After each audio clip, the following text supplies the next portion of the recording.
ಇವಾಗ ಫ್ರೀ ಇದ್ದಿದ್ದಾಗ ಕಟ್ಟದಾಗುತ್ತೆ ಅಲ್ವಾ? ಫ್ರೀ ಇದೆ, ಬಟ್ ಮನೇಲಿರೋರಂತಹ ಪುರುಷರೆಲ್ಲ ಏನ್ ಮಾಡ್ಬೇಕು, ಗಂಡ್ ಮಕ್ಕಳೆಲ್ಲ ದುಡ್ಡು ಕೊಟ್ಟು ಹೋಗ್ಬೇಕು, ಅದು ಡಬಲ್ ಕೊಟ್ಟು ಹೋಗ್ಬೇಕು. ಈಗ ಅದೇ ಗಲಾಟೆ ಮಾಡ್ತಾ ಇದೀವಿ ಅಂತ ಇದಾರೆ, ನೋಡ್ಬೇಕು ಅದನ್ನ. ನಿಮ್ಗೆ ಒಪ್ಪಿಗೆ ಇದೆಯಾ ಅಮ್ಮ? ಇದಕ್ಕೆ ಒಪ್ಪ ಇಲ್ಲಮ್ಮ.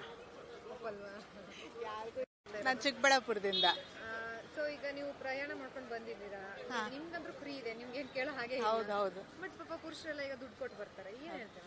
ಅದೇ ಮೇಡಮ್, ತುಂಬಾ ಜಾಸ್ತಿನೇ ಆಗುತ್ತೆ. ಯಾಕೆ ಅಂದ್ರೆ ನಾವೇನೋ ಫ್ರೀ ಆಗಿ ಬರ್ತೀವಿ, ಫ್ರೀ ಕೊಟ್ಟಿರೋದೇ ಒಂದು ತಪ್ಪು, ದೊಡ್ಡ ತಪ್ಪು. ಅದೆಲ್ಲ ನಮ್ಮದ ಮೇಲೆ ಹಾಕ್ತಾರೆ, ಟ್ಯಾಕ್ಸಸ್ ಮೇಲೆ ಅಷ್ಟೇ, ಇನ್ನೇನಿಲ್ಲ.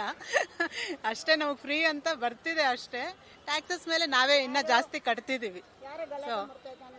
ಸೊ ಪದ್ಮ. ನಾವು ಸೇಮ್ ಅದೇ ಹೇಳೋದು. ಅಲ್ಲ, ಒಪ್ಪಿಗೆ ಇದೆಯಾ ನಿಮ್ಗೆಲ್ಲ? ಈಗ ನೋಡಿ, ನಮ್ಗೆಲ್ಲ ಒಪ್ಪಿಗೆ ಇಲ್ಲ. ಹೌದು, ಸರಿ ಅನ್ಸುತ್ತಾ? ಅದೇ ಅವ್ರ ದೃಷ್ಟಿಯಲ್ಲಿ ಅವ್ರಿಗೆ ಸರಿ ಅನ್ಸುತ್ತೆ, ನಮ್ಮ ದೃಷ್ಟಿಯಲ್ಲಿ ನಮ್ಮ ಇದು ಅವ್ರವ್ರ ಪೊಸಿಷನ್ ಪಟ್ಟೆ ಅದು ನಮ್ಗೆ ಕಷ್ಟನೇ ಅನ್ಸುತ್ತೆ, ಅದೇ ಕಷ್ಟ ಅನ್ಸುತ್ತೆ. ಅಲ್ಲ, ಸಿದ್ದರಾಮಯ್ಯ ಇವಾಗ ಖಜಾನೆ ಎಲ್ಲ ಖಾಲಿ ಆಗಿದೆ ಅಂತ ಇನ್ನೇನ್ ಮಾಡ್ತಾನೆ ಅವನು? ಅದಕ್ಕೆ ಅವನು ಟ್ಯಾಕ್ಸ್ ಹಾಕ್ತಾ ಇದ್ದಾನೆ. ಯಾರೋ ಗಲಾಟೆ ಮಾಡ್ತಾ ಇದ್ದಾರಲ್ವಾ, ಅವನು ಹೇಳ್ದಲ್ಲ, ಸುಧಾಕರ್ ಯಾರು ಹೇಳಿದ್ರಲ್ವಾ, ಇದು ತಪ್ಪು ತಪ್ಪು ಅಂತ. ಅವ್ನು ಕೇಳಲಿಲ್ಲ, ಹಾಕಿದ್ದಾನೆ. ಏನಾಗುತ್ತೋ ಗೊತ್ತಿಲ್ಲ.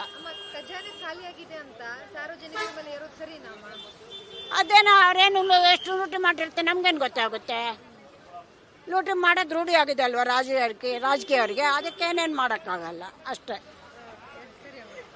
ಗೌರಿ ಅಂತ ಬೆಂಗಳೂರಿಗೆ ಬಂದಿದ್ದೀರಾ?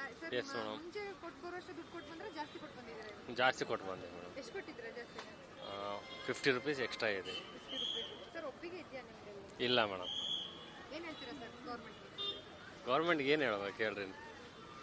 ನಾಚಿಗಿಲ್ಲ ಅವ್ರಿಗೆ, ನಾಚಿಗೆ ಹೇಟರ್. ಆದ್ರೆ ಸರ್, ಈಗ ಎಲ್ಲ ಒಂದ್ ಕಡೆ ಹೆಣ್ಮಕ್ಳಿಗೆ ಫ್ರೀ ಇದೆ, ತುಂಬಾ ಫ್ರೀ ಇದೆ. Yes madam. ಬಟ್ ಗಂಡ್ ಮಕ್ಳಿಗೆ ಡಬಲ್ ಆಗ್ತಿದೆ, ಏನ್ ಹೇಳ್ತೀರಾ ಸರ್? ಏನು ಹಣದ ಸರ್ಕಾರ ಫಸ್ಟ್ ಹೊಡಬೇಕು. ಎಲ್ಲೋದ್ರೂ ಚಿಲ್ಲರೆ ಅಭಾವ ಅಂತಾರೆ, ಆಯ್ತಾ? ಬಡವರು ಬಗ್ಗರು ಓಡಾಡೋದೇ ಕಷ್ಟ ಆಗಿದೆ.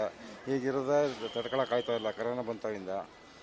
ನಾವು ಸರ್ಕಾರ ಹೊಂಟೋಗ್ಬಿಟ್ರೆ ಸಾಕು ನಮಗೆ. ಇನ್ನೇನು ಮಾಡೋಣ ಹೇಳಿ? ಈಗ ನೋಡಿ, ನಾವು ಕಾರು ಸ್ಕೂಟರ್ ಓಡಾಡ್ತಿದ್ದವರು ಪರಿಸ್ಥಿತಿಗೆ ಬಸ್ಸೆಲ್ಲ ಏನೋ ಓಡಾಡುವ ಅಂದರೆ ಅದನ್ನೂ ಜಾಸ್ತಿ ಮಾಡಿದ್ರೆ ಎಲ್ಲಿಗೆ ಹೋಗೋಣ ಹೇಳಿ? ಈಗ ಸರ್, ನೀವು ಅಂದ್ರೆ ನಿಮ್ಮ ಮನೇಲಿ ಹೆಣ್ಮಕ್ಳಿಗೆ ಫ್ರೀ ಕೊಡ್ತಿದ್ದಾರೆ, ನಿಮಗೆ ಫ್ರೀ ಇಲ್ಲ, ಏನ್ ಹೇಳ್ತೀರಾ ಸರ್? ಅದು ಕೊಡ್ತೀವಿ ಅಂತ ಆಶ್ವಾಸನೆ ಕೊಟ್ಟರು, ಅದನ್ನೂ ಕಾಯ್ತಾ ನಿಂತ್ಕೊಂಡು ನಾವು ದೇಶಕ್ಕೆ ನೋಡಿಲ್ಲ, ನೋಡ್ಬಿಡುವ ಏನೋ ಬಿಡ್ತಾವ್ರೆ ಅಂತ. ಒಬ್ಬರು ಒಂದು ಕಣ್ಣಿಗೆ ಬೆಣ್ಣೆ, ಒಂದು ಕಣ್ಣಿಗೆ ಸುಣ್ಣ ಮಾಡಿಬಿಟ್ರೆ ಎಲ್ಲ ಅವ್ರದ್ದೇ ನಡೀತಾ ಇರೋದು ಈಗ ಪ್ರಪಂಚ. ಅದು ಮಾಡಿದ್ರು ಸಂತೋಷ ಪಡೋಣ. ಈಗ ನಮ್ಮ ಅಕ್ಕ ತಂಗಿರಾಗಲಿ, ಅಣ್ಣ ತಮ್ಮ ಯಾರೋ ಇದಾಗಲಿ, ಅದು ಇಬ್ಬರಿಗೂ ಸೇರಿಸ್ಬಿಟ್ಟಿದ್ರೆ ಜೊತೆಲಿ ಹೋಗುವ ಇಲ್ಲ, ಅದು ಫುಲ್ಲು ರೇಷ್ಮೆ ಸೀರೆ ಉಟ್ಕೊಂಡು ರೆಡಿ ಆಗ್ತಾ ಇರ್ತಾರೆ. ಎಲ್ಲಿಗೆ ಹೋಗ್ತಾ ಇರೋದು? ಎಲ್ಲಿಗೆ ಅಂತಂದ್ರೆ ಧರ್ಮಸ್ಥಳಕ್ಕೆ. ನಮ್ಮ ಮಾವ ಬಿಟ್ಟವ್ರೆ ಬಸ್ಸ ಅಂತ. ಊಟಕ್ಕೆ ಏನಮ್ಮಿ ಮಾಡಲಿ, ತಿಂಡಿಗೆ ಏನಮ್ಮಿ ಮಾಡಲಿ ಅಂದರೆ, ಅಯ್ಯೋ ನೀನು 4 ಸೇದಾಗ ಏನಾರ ಮಾಡ್ಕೊಂಡು ಹಾಳಾಗಿ ಹೋಗೋ, ನೀವು ಹುಟ್ಟುತ್ತಾವಿಂದ ಒಂದು ದೇಶ ತೋರಿಸಿಲ್ಲ ನನಗೆ ಅಂದ್ಬಿಟ್ಟು ಹೋಗ್ತಾರೆ. ಅವಾಗ ಏನು ಮಾಡ್ತಾನೆ ಅವನು? ಪಾಪ ಕೆಲ್ಸಕ್ಕೆ ಹೋಗ್ಬೇಕು, ಊಟ ಇಲ್ಲ, ತಿಂಡಿ ಇಲ್ಲ, ಏನು ಮಾಡ್ತಾನೆ? ಹೋಗ್ಬಿಟ್ಟು ಈ ಧರ್ಮಸ್ಥಳಕ್ಕೆ ಕೊಂಡೋಯ್ತಾನೆ. ಯಾವುದೋ ಎಣ್ಣೆ ಹೊಡ್ಕೊಂಡು ಬರೋದಕ್ಕೆ ಇದಾಯ್ತಾನೆ. ಆಮೇಲೆ ಇಬ್ಬರಿಗೂ ಘರ್ಷಣೆ ಆಗಿ ಮನೆ ಸಂಸಾರನೇ ಹೊಡೆದೋಯ್ತಾ ಕುಂತವೆ. ಹೌದು. ಶ್ರೀನಿವಾಸರಾಜ್ MV. ಹೆಸರು ಸಿದ್ದಪ್ಪ ಅಂತ. ನಾನು ಆದರೂ ಶಕ್ತಿ ಯೋಜನೆ ಬಿಡೋದೇನೋ ನಾನು ಇದ್ರು ಕೂಡ ಅವರು ನನ್ನ ಮಾತು ಕೇಳಿಲ್ಲ, ಏನು ಕೇಳಿಲ್ಲ ಸಿದ್ದರಾಮಯ್ಯ ಸಾಹೇಬರು. ಅದಕ್ಕೋಸ್ಕರ ನಮ್ಮ ಅಂಗವಿಕಲರಿಗೆ ಮಾಡಿಲ್ಲ, ಅವರೆಲ್ಲ ಚೆನ್ನಾಗಿರೋರಿಗೆಲ್ಲ ಮಾಡಿರಲ್ಲ, ನಮ್ಮ ಪಾಸೇ ಮಾಡಿಲ್ಲ. ಇದನ್ನು ನಾವು ಪ್ರತಿಭಟನೆ, ನಮ್ಗೆ ಎಷ್ಟು ಅರ್ಜಿ ಕೊಟ್ಟರು, ರಾಷ್ಟ್ರಪತಿ ಕೊಟ್ಟಿದ್ದೀವಿ, ಸಭಾಪತಿ ಕೊಟ್ಟಿದ್ವಿ, ಸಿದ್ದರಾಮಯ್ಯ ಸಾಹೇಬ್ರು ಕೊಟ್ಟಿದ್ವಿ, ಎಲ್ಲರಿಗೂ ಕೊಟ್ಟರು, ಏನು ಕೆಲಸ ಆಗಿಲ್ಲ. ಶಕ್ತಿ ಯೋಜನೆ ಅವ್ರಿಗೆ ಎಂದೇ ಬೇಕಾ, ನಮಗೆ ಬೇಕಾ ಹೇಳ್ಬಿಟ್ರಿ ಮೇಡಮ್ ಅವರೇ. ಅದಕ್ಕೋಸ್ಕರ ದಯವಿಟ್ಟು ಇದನ್ನ ಮಾಡಿಲ್ಲ ಅಂದ್ರೆ ಇನ್ನ ದೊಡ್ಡ ಹೋರಾಟ ಕೂಡ ಐತ್ರಿ. ಅದು ಶೀಘ್ರದಲ್ಲಿ ಈಗ ಅಂಗವಿಕಲರಿಗೆ ಬಸ್ಸಲ್ಲಿ ಓಡಾಡಕ್ಕೆ ಎಷ್ಟು ಕಷ್ಟ ಆಗ್ತದೆ ಸರ್? ಯಾಕಂದ್ರೆ ತುಂಬಾ ರಶ್ ಇರುತ್ತೆ, ಓಡಾಡೋದಕ್ಕೆ, ಹತ್ತೋದಕ್ಕಾಗ್ಲಿ, ಇಳಿಯೋದಕ್ಕಾಗ್ಲಿ, ಸೀಟ್ಗಳಾಗ್ಲಿ. ನಮ್ದು ಅಂಗವಿಕಲ ಸೀಟ್ ಇರ್ತೈತೆ, ಅದ್ರಾಗ ಅವರು ಬಿಡಲ್ಲ.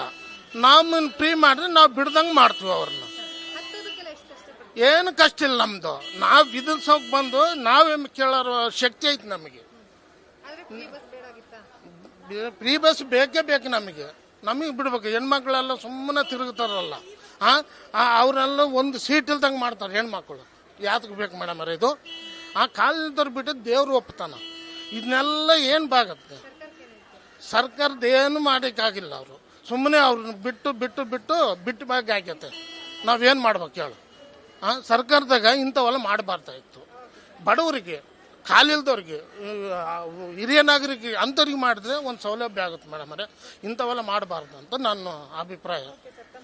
ಸಿದ್ದಪ್ಪ ಅಂತ ಮೇಡಮ್ ಅವರೇ.